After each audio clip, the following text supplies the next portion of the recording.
Welcome to LBS Inter College, Jagdishpur. Please subscribe this channel.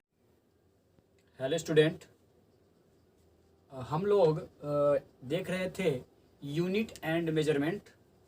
जो chapter 2 था वो समाप्त हो चुका और हम लोग आज स्टार्ट करने वाले हैं चैप्टर 3। और जो चैप्टर 3 है वह है सरल रेखा में गति। क्या है? सरल रेखा में गति। तो हम यहाँ देखने वाले हैं सरल रेखा में गति इस चैप्टर में, है ना। इस चैप्टर का नाम है सरल रेखा में गति और अध्याय कितना है? ये 3 है। और धीरे धीरे हम लोग अध्याय 2 पढ़ चुके हैं और अब अध्याय 3 देख रहे हैं। अध्याय 3 देखने से पहले मैं आपको बता दूं, इसके पहले जितने भी वीडियोज आए हैं, जितने भी लेक्चर्स बनाए गए हैं, अगर उस लेक्चर्स को आपको देखना है तो आप लोग सर्च मारिए, सर्च मार के देखिएगा आप लोग LBS IC जगदीशपुर, ठीक है,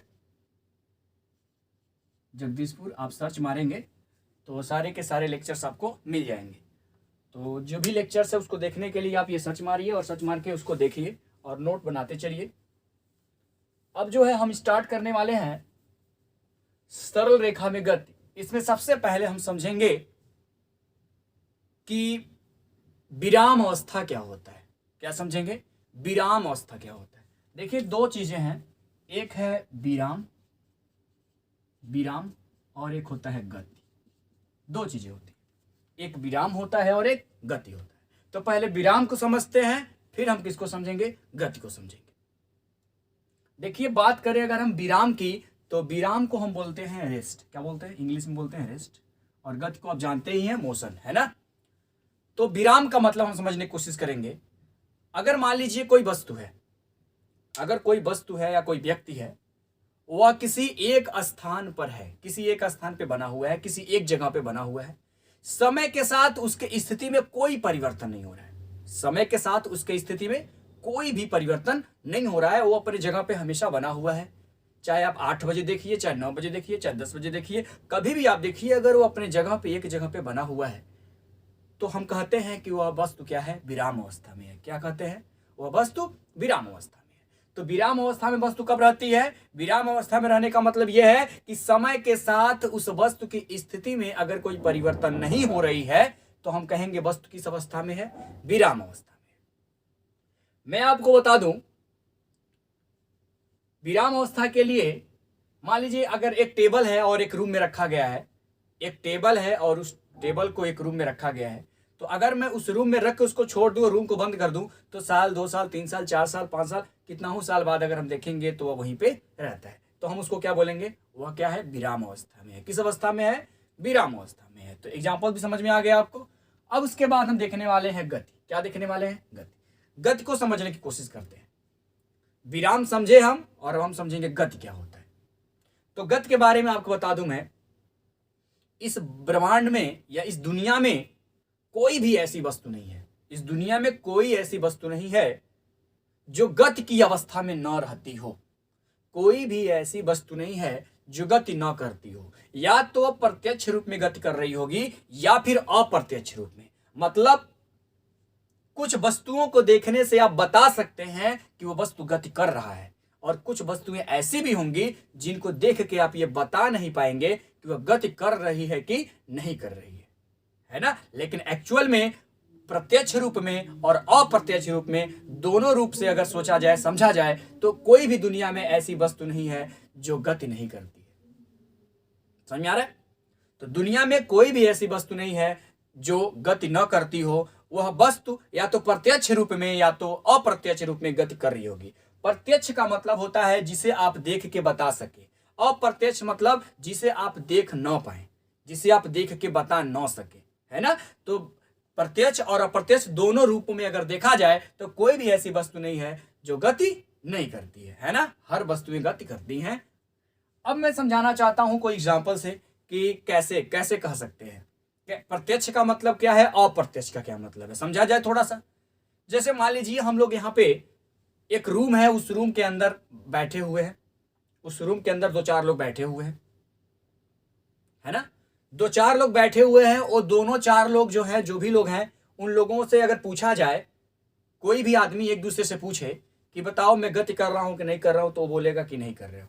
क्या बोलेगा? नहीं कर रहे हो। 4 लोग हैं, 4 लोग बैठ के पार्टी कर रहे हैं, चाय पी रहे हैं, और चारों लोगों से पूछा जाए, चारों लोगों से, और वो चारों लोग अपने में पूछें कि बताओ मैं गति कर रहा हूं कि नहीं कर रहा हूं, तो उन सबका जवाब यही आएगा कि गति नहीं कर रहे हो। यही जवाब आएगा कि गति तुम लोग, ना तुम कर रहे हो, ना हम कर रहे हैं, ना ये कोई नहीं गति कर रहा है, उसका जवाब यही आएगा।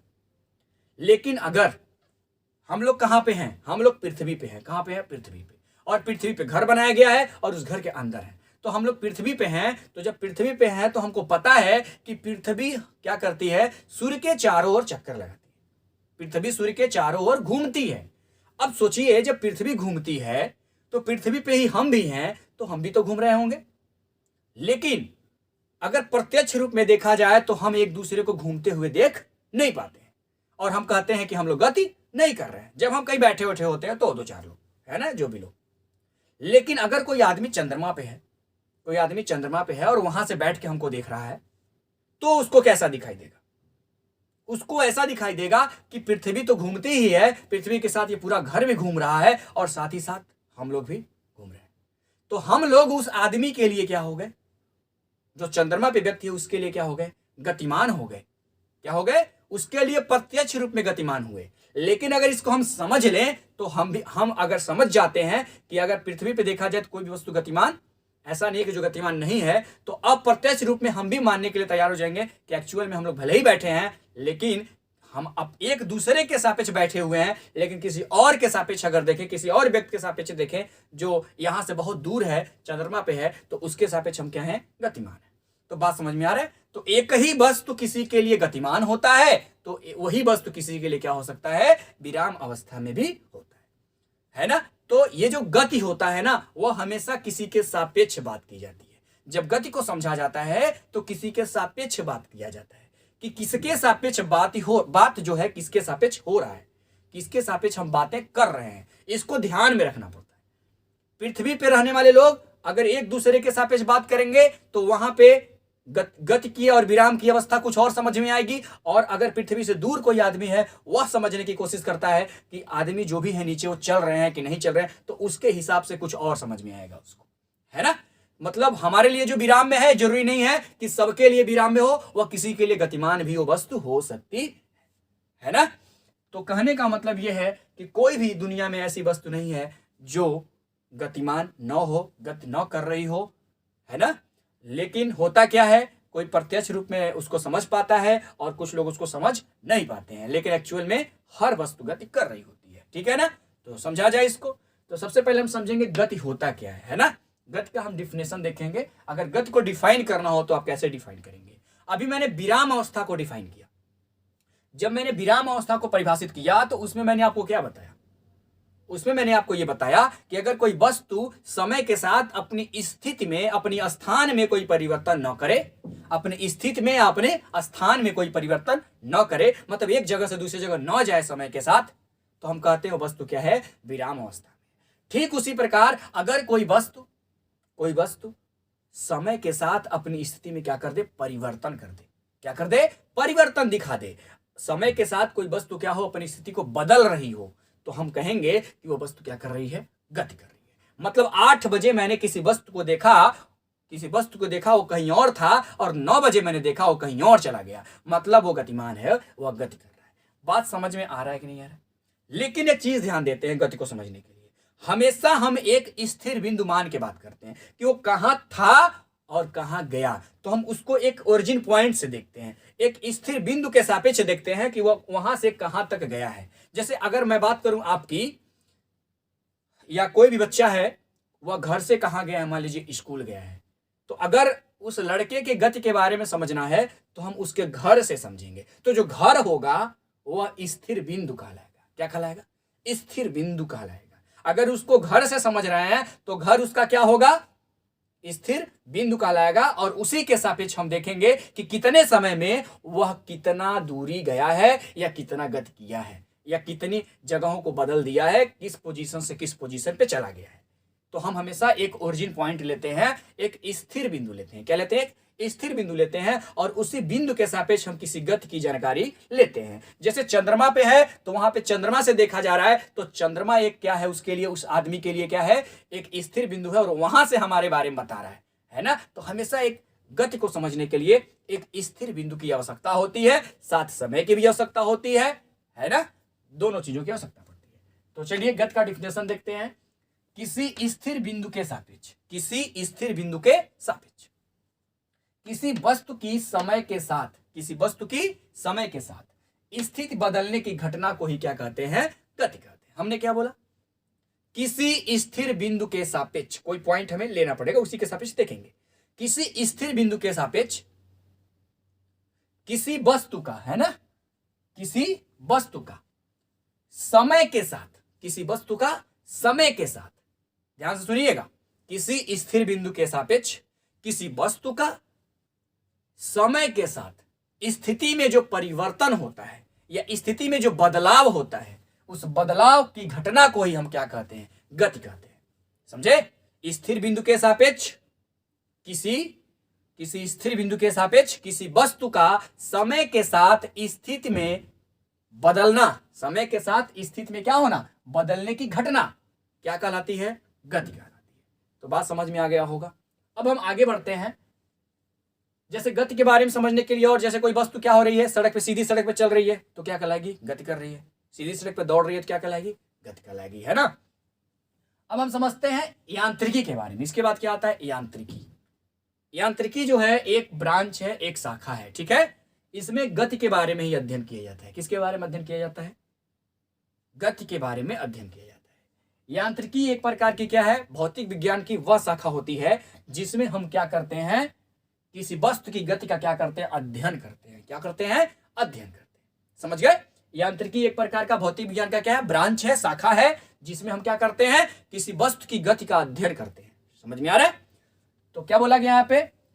यांत्रिकी को हम अंग्रेजी में क्या बोलते हैं? मैकेनिक्स। क्या बोलते हैं? मैकेनिक्स। जब आप 11 से 12 से जब आगे जाएंगे, बीएससी पढ़ेंगे, तो वहां पे आपको एक स्पेशल बुक मिलता है, मैकेनिक्स का एक बुक लगता है, ठीक है। वो आपको पूरा बुक पढ़ना पड़ता है। यहाँ पे तो एक चैप्टर है, उस चैप्टर में थोड़ा सा इसको हमको जानना है ना। एक चैप्टर है सरलरेखा में गति, और उसके अंतर्गत हम थोड़ा बहुत पढ़ रहे हैं, लेकिन वहां पे एक बुक हो जाता है। समझ रहे हैं बात को?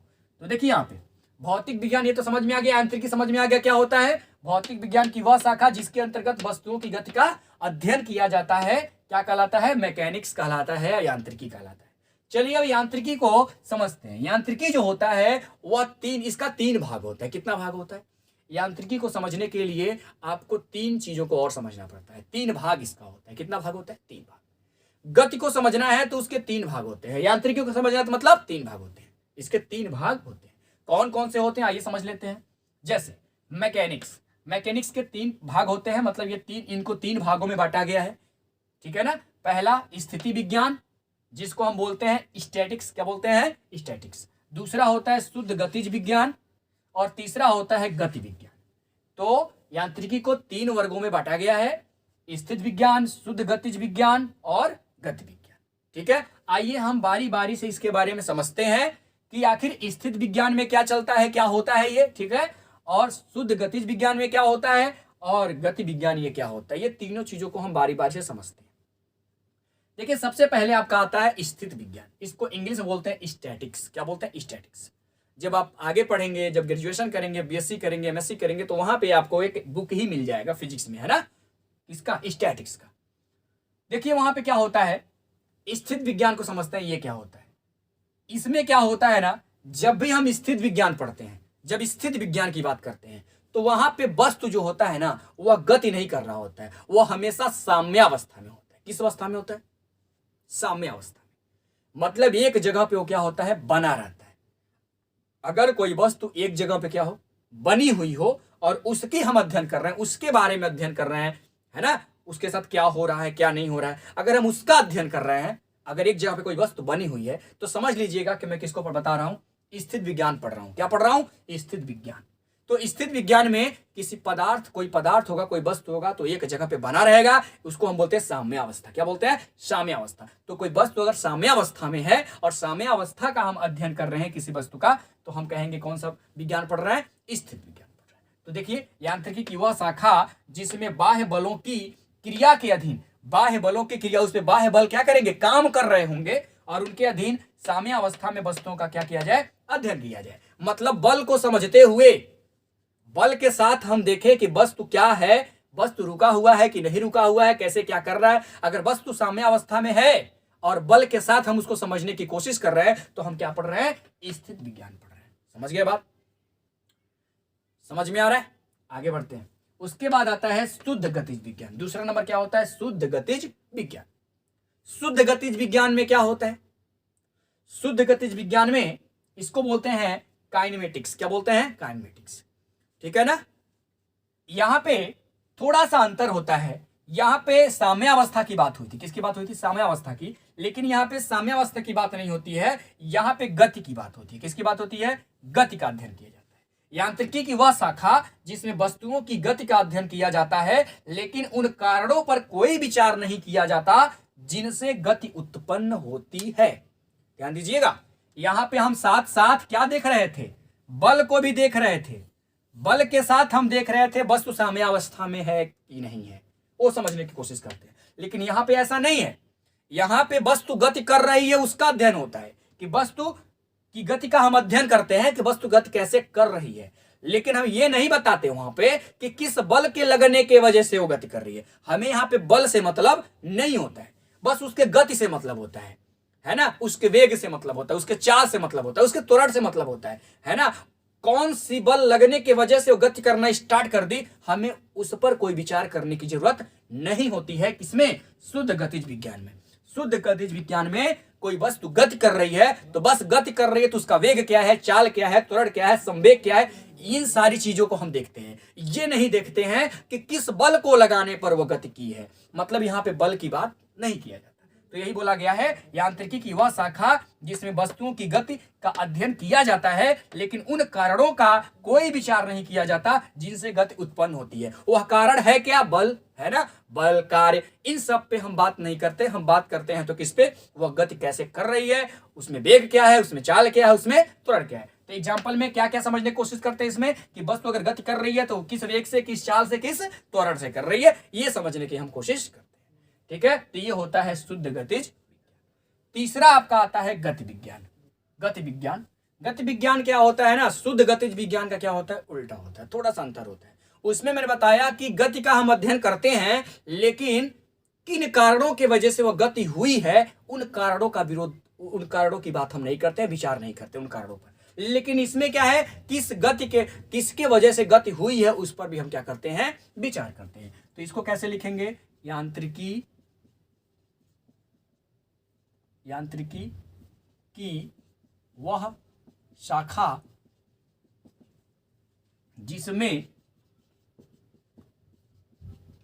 वस्तु की गति के अध्ययन के साथ, वस्तु की गति के अध्ययन के साथ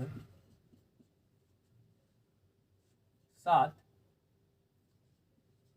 उन कारणों पर भी विचार करते हैं, विचार करते हैं जिनसे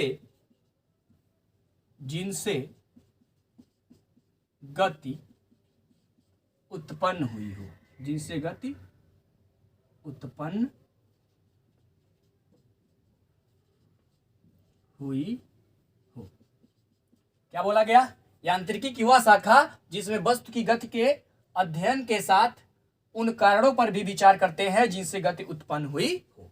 तो यहां पे हम क्या करते हैं, इस गति विज्ञान में क्या करते हैं, जो तीसरा भाग है इसका, तीसरा में हम क्या करते हैं, गति का तो अध्ययन करेंगे ही करेंगे वस्तु का, लेकिन ये भी हम पता लगाते हैं, इसके बारे में समझने की कोशिश करते हैं कि किन किन बलों के वजह से इनका क्या हो रहा है, गति हो रहा है। मतलब इसमें हमको बल से भी मतलब होता है, वस्तु पर कौन सा बल काम कर रहा है ना, कौन सा कार्य, कितना कार्य लग रहा है, क्या ऊर्जा हो रही है यहाँ पे। इन सारी चीजों को हम ध्यान में रखते हुए इसको क्या करते हैं, पढ़ते हैं, गति विज्ञान को समझने की क्या करते हैं, कोशिश करते हैं।